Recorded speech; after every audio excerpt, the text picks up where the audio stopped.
Today is Wednesday of Holy Week, and we'll be looking at the anointing of Jesus in John chapter 12. Listen to verse 1 through 8. Therefore, 6 days before Passover, Jesus came to Bethany where Lazarus was, whom Jesus had raised from the dead. So they made him a dinner there, and Martha was serving, and Lazarus was one of those reclining at the table with him. Mary then took a pound of very expensive perfume of pure nard and anointed the feet of Jesus and wiped his feet with her hair. And the house was filled with the fragrance of perfume.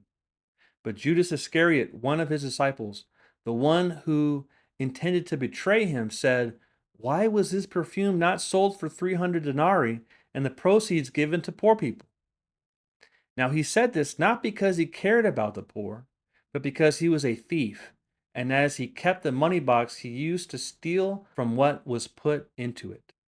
Therefore Jesus said, "Leave her alone, so that she may keep it for the day of my burial. For you always have the poor with you, but you do not always have me." So 6 days before Passover, Jesus went to Bethany, which is 2 miles from Jerusalem. A banquet was held in his honor, and he had dinner with his friends Lazarus, Mary, and Martha, and the apostles. And Mary took an expensive perfume and washed Jesus' feet. And she was criticized by Judas, who argued that the perfume could have been sold and the money given to the poor. Just like at the Last Supper in John 13, this passage provides a powerful comparison between Judas and a beloved believer. Judas pretended to have noble motives, but he was just greedy to get his hands on the money. Jesus' reply was a reference to Deuteronomy 15:11, which says, "There will always be poor in the land. Therefore, I command you to be open-handed towards your fellow Israelites who are poor and needy." So this quote from Deuteronomy made it clear that serving the needy is a priority and concern of God, but nothing we should do for God should get in the way of worshiping Him. The poor will always be among you, but you will not always have me, Jesus says. And in fact, Jesus was poor and needy in that moment, as he was preparing himself for his coming trial and death. This is why he was so grateful to Mary for her gift, because he couldn't have afforded that perfume himself, which he needed to prepare his body for burial.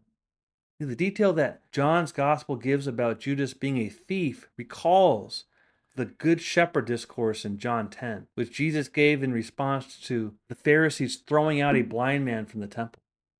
They persecuted this blind man for being healed by Jesus on the Sabbath, and Jesus called them thieves that try to enter God's flock through a door other than the gospel, entering only to steal, kill, and destroy.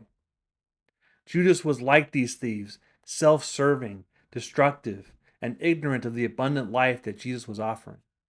Judas traded in the kingdom for 30 pieces of silver, while Mary of Bethany sacrificed a very expensive jar of oil to express her gratitude for Jesus.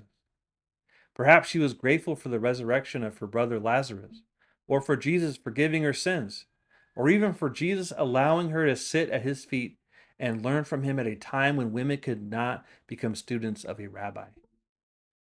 Mary demonstrated the kind of humility that Jesus wanted to teach the apostles when he washed their feet in John 13.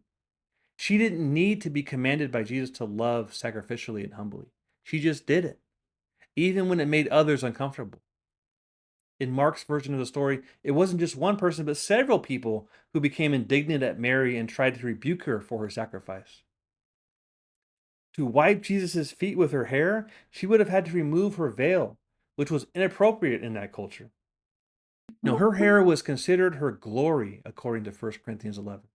Yet she used it to wipe Jesus' dusty and dirty feet.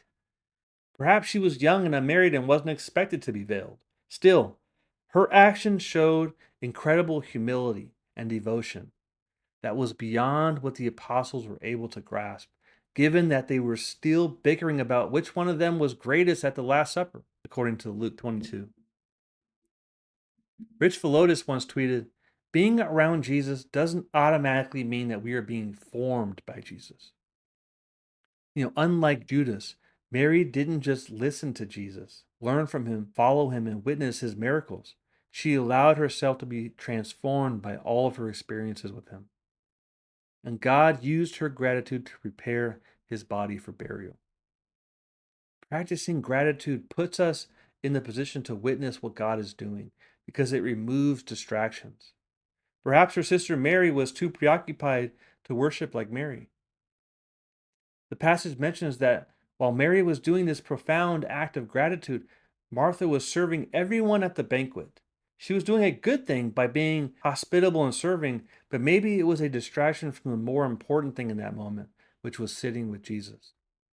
Another word for distraction is disordered priorities, which create in us disordered desires. And Judas was filled with disordered desire. But practicing gratitude counters that. It puts things in perspective and keeps sin from hardening our heart.